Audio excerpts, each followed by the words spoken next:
What's happening, everybody? Jim here from Clockwerk Industries. Welcome back to another YouTube video.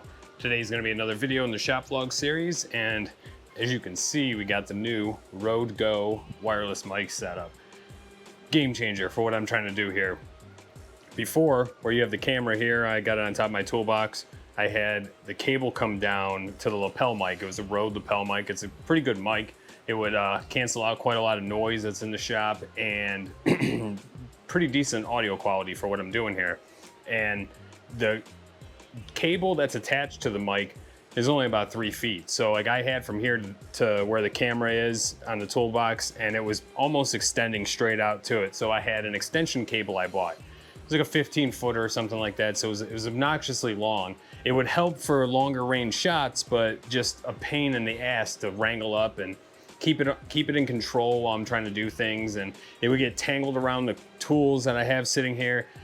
It was just not a viable solution. So I saw this mic on eBay and I was like, you know what, screw it. I'm gonna be trying to get videos out more consistently, unlike the last 3 weeks. But either way, that's still my goal. It's still my primary goal, is to, as PD begins to pick up on production, I'm gonna be shifting more towards videos and YouTube and all that kind of stuff. So anyway, this is a huge improvement, because now I can grab the camera, move it around, show you guys this other camera I have set up, because I think it's going to be easier to not have to deal with switching back and forth on the GoPro. I also have a new Sony camera on the way that I'm going to be using for that stuff, because that camera's pretty good, but I think the Sony is going to be much better quality video, less issues. This is a DSLR, the new one's a mirrorless camera. It has a higher resolution, all kinds of nice stuff. I can also use it to double as a webcam. This one will do that, but it's not as great. I mean, this camera is like eight or 9 years old. It was great when it came out, maybe not quite that old. Maybe it's like 7 or 8. Either way, I got it quite a while ago when I started. I was using it in videos I know I put up 7 years ago on my old YouTube channel. So I've had it for quite a while. And just the features and options and cameras that have come out within the last couple years is a huge step up to what I was using before. So I picked up that camera so I can double it as a webcam. I can use it in the shop. Like it's gonna really help increase the quality of the videos. And I'm trying to make things as more seamless and fluid and easy to do as possible, because time is still limited, even though this is gonna be my main focus. So like I need to be able to get out quality content and a good picture and make sure everything's done right, but I still have quite a limited amount of time. I also been in talks with a couple of people about getting potential help doing edits, and probably starting with someone doing it freelance, and then as the channel grows and this thing grows, if I could bring somebody on full time to help me with marketing stuff, that would be amazing. Because as the business owner and the entrepreneur of the situation here, I really need to be focused in on product development, making sure the fixtures are made for the new products, and kind of wrangling in the whole operation, not just focused in on one area of it. And then once I kind of get the products and everything where I want it to be, then I can kind of dive in and do more of like the stuff that I really find is my main hobby of the thing, which eventually should lead to building mods and putting them on the YouTube channel. That's where I want to get back to, so I can have my products in the builds, and work on custom parts. It's another great thing. The new Tormach is on the way. It should be here. Well, not on the way. Technically it is, but it's still on back order. But the back order is supposed to ship in, from the time this video goes up, like a week and a half. So hopefully I should have out 1, maybe 2 more videos before it gets here, but I'm gonna do a video of like, unboxing it and everything. We'll probably do a partial assembly video, not like super in depth, but just like of the process and everything. This Tormach's gonna move over there. The new one's gonna come in right here and be built up. We're gonna move the fixture stuff to the big table. There's a whole bunch of stuff. Probably gonna do a video on rearranging the shop and stuff like that. If PD helping me out, he'll probably be in those videos. I don't think I've introduced him on YouTube yet, so I might do that. And there's gonna be a lot going on, a lot of changes taking place. So with the new Tormach though, we should, within only a couple weeks of having it, be back at the capacity where we can start taking custom orders again. And it also is gonna help me get PD involved in the design process, because he's already used that kind of software. So having him help me do that should make it go even quicker. So we should definitely be able to start doing that. I've had a hiatus up on my website for 20 something months now. Actually, it might even be almost 2 full years. where production, me doing production solo was all I could do. So it's gonna be great to finally start taking custom orders again. There's gonna be some pretty tight restrictions on what we'll be able to work from, but I think we'll be able to define the process and build a workflow around that so we can incorporate it. And then, you know, if production does pick up on the water cooling stuff that we're gonna be getting into with the new Tormach, you know, we might have to back off custom orders again until we get up to the next tier of machinery, which I'm hoping to get sometime next year. Maybe by the spring would be amazing, but I don't think it would be that quick. Maybe end of summer next year, fall next year, when we finally get into the industrial caliber machinery, we should have no problem with keeping production dialed in and then take custom orders on top of that. So I really just kind of wanted to make a video to kind of talk about what's going on and give you guys an update. I was also thinking about talking about the panel combs a little bit because I've got some questions on those. And right now I have this fixture in here. This is the mod Vise fixture that I made. I can just grab this camera and show you guys really quick. So I have this mod Vise fixture that I made, which lets you take the removable jaw and move it along the fixture.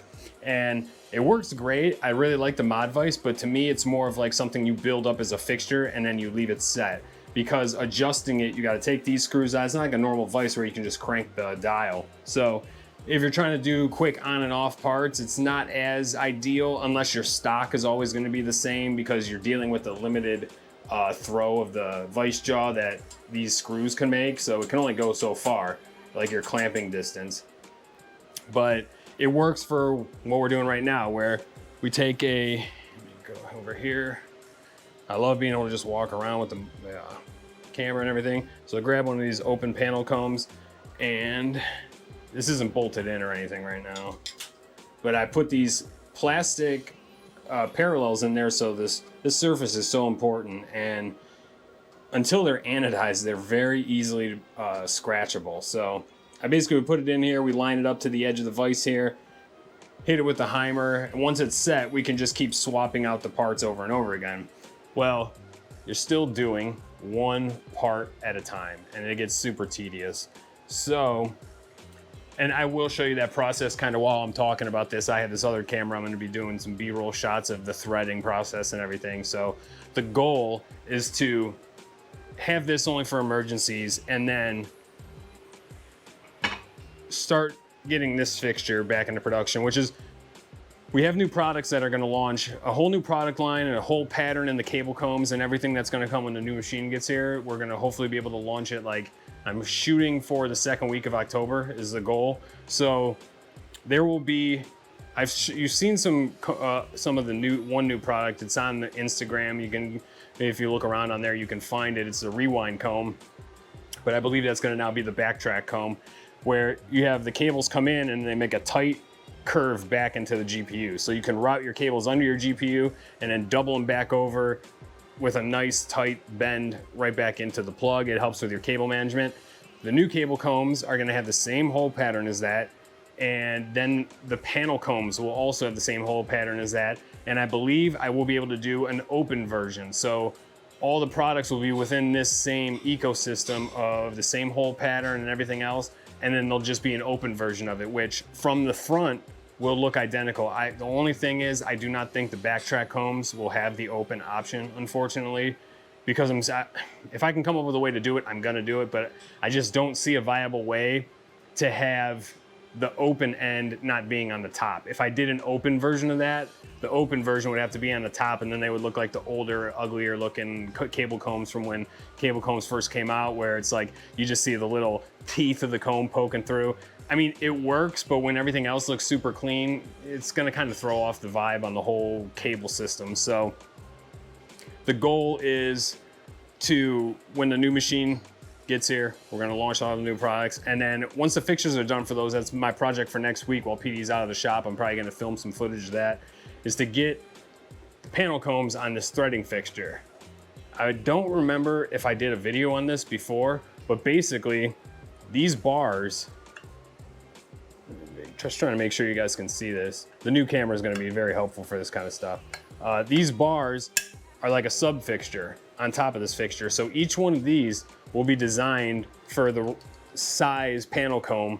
And then I can do, of the larger panel combs, I'll be able to drill and thread 14 at a time. And then the smaller ones will be able to do 28 at a time because we'll be able to have 2 rows of them. So this is a 6-inch wide fixture, like the 24 plus 16s, those only one fits on each side. But the cool thing is one comb fits on each side of the bar because the dowel pin goes straight through where the combs are mounted onto the original fixture. So everything kind of has its own, it's all a puzzle that all works together. And so 0-point fixturing is one of the most useful setups for production machining and manufacturing that you can do. Without this whole system, I would have failed years ago. There's no way that I was going to be able to keep up doing what I was doing on the old router without a fixture system. I was already barely making any money enough to grow or do anything at that point. And I did that at that rate for a few years before finally getting ahead far enough that I could get a down payment on this Tormach. The grind that I've put in up to this point has been really unexplainable unless you've done it before. And finally, with this whole system coming dialed in, and then now having a little bit better machine. So like now running these 2 machines in tandem, the goal is to get the laser replaced, a couple 3D printers, and then next year going up to the industrial tier, and then we can really ramp things up. So the only good part is I've been able to keep demand higher than my capabilities, and it's kind of rode out that way. So I've never had a bunch of extra equipment with no sales. Like that whole idea of that just terrifies me, of just knowing that a $2,000 machine payment's coming up and we've only done like 1,500 in sales for that time. Like that would freak me out. So I never had to worry about that. So that's a good thing. Just the growth process becomes a little bit slower if you're growing in that route. But switching gears over to making these videos and stuff like that, hopefully I can get more eyeballs on these products and people can start seeing how useful these and how nice these cable combs are going to be, because they're all going to have the chamfers on them. It's going to be the most optimal cable management you can use in your PC, especially with all the aluminum anodized colors. There's another thing I want to talk about with the colors is we're going to back off on the total quantity of colors available and then offer a rotating, like every quarter we'll come out with a new limited edition color. We'll run like 200 of each comb, and then if those sell out, we'll start with like 100 or 200 for the first batch. If they sell out before we want to launch the next batch, then we'll adjust the quantities and stuff. We'll also kind of gauge it based on if the color is popular or, you know, what was going on, judge the analytics of everything. So we're going to probably back off to only being the metallic series, which would be silver, black, silver, gold, and copper is going to be the new color. And then we'll have the primary colors, which will be the top selling solid colors, which would probably be black, violet, and teal.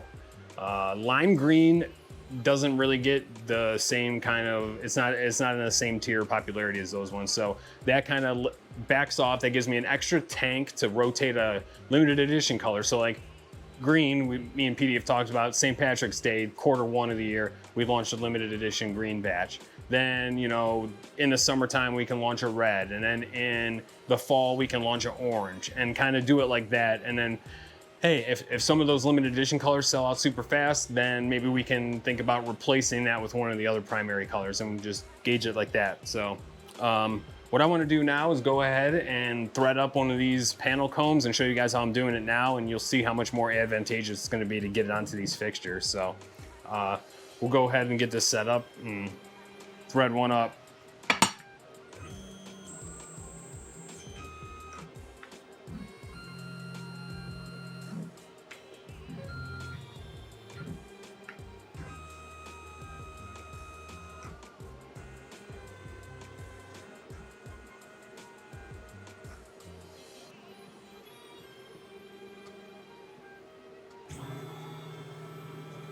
All right, everything was spot on from before.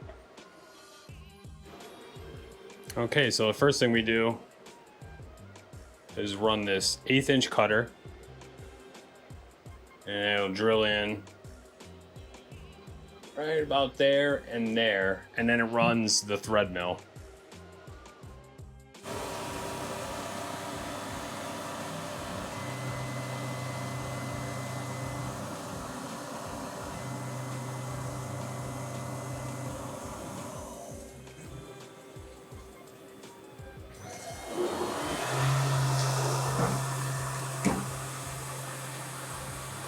And now it's coming in with the thread mill and cutting M4 threads.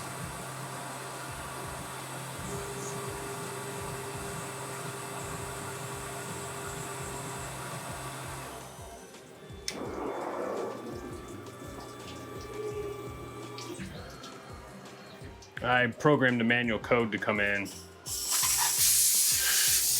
and move the thing forward. When we were doing a lot of them, it was really handy. It can be hard to kind of see with the glare, but that is basically the process, and it's really slow. Luckily, these kind of panel combs, the production volume we do, we can just do this for a whole day and knock out a bunch of them. I'm working on building out my inventory. So these two cabinets are gonna move over here, and that production stuff is gonna come over here where I pack orders. But like, I've been working on organizing and getting all the products into these kind of bins, and the panel combs are stored in these foam packs so they don't get scratched. And then we're gonna get all the cables out of these things, and we're gonna start using these for all the fixture system stuff.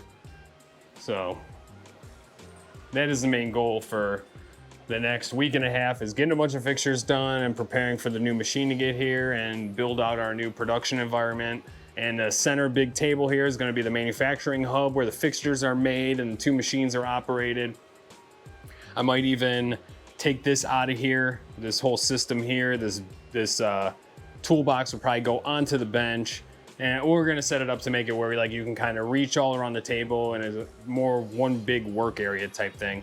So I think it's gonna make things a lot more smoother, and we're gonna have a nice, a way more lean workflow. That's the whole goal here, is optimizing the space that we have and growing as much as we can within it. So when we're ready, we don't jump to something way too big and out of control too soon and add extra levels of stress that are completely unnecessary. You know, there's so much that goes behind the growing every little by little, and to try to gear all that and guess and then throw a bunch of money at it and have nothing come together correct, it's just a nightmare that I don't feel like dealing with. I've already made a couple missteps along the way of spending a little too much money here and stretching myself thin and not having, you know, the revenue to back this up, or it takes a little while to gain momentum. And I just trying to negate having those situations again going forward and grow the bit, keep the trajectory going up, but keep it as lean as possible as we do it, and lean things out more and more and more as we do it. You know, I would rather have an optimized group of 5 people here who are kicking ass, as opposed to a sloppy group of 50 people that get the same amount of work done. So that's the kind of goal and trajectory of things. So when you start adding people and machines and stuff, you refine the process as you do it. So, you know, when I worked at Philips Healthcare, they came back and this was 15 years ago almost. The assembly line was all over the place, and then they decided they want to implement lean. Well, you know what that means when you have a sloppily run shop and they want to implement lean? People are getting fired. So everybody hated it. It just didn't go over well. Everything was such a mess already. We knew what we were doing, but like to start cutting things away, it caused way more problems. You want to add lean from the start. You want to grow with lean, and you'll be a well-oiled machine the whole way through. So I'll go ahead and pop this off.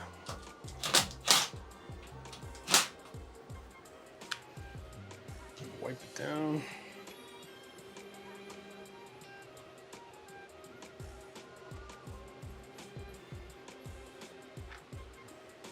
There you go. And now we have a threaded, panel comb ready to go into an order over here. I think it's heading out to France, I believe. So thank you guys for watching. And I do have a video that I'm gonna be doing. I'm trying to debate whether I should do it now or wait till the new products launch and use those in this video. I guess I don't really need to. I can still do the video and then I can come back and do another video switching the hardware out to all the new stuff. So I guess that'll work. I'm thinking the next video is gonna be a tutorial kind of on installing panel combs in your case. Like a optimized way to do it. At least how I think is one of the better ways to do it. You know, there's a couple little tricks to like lining up the combs along the back and making sure you got the space and the type of screws you want to use. Sometimes you might want to use a button head screw. Sometimes you might want to chamfer your motherboard tray to get a flathead screw.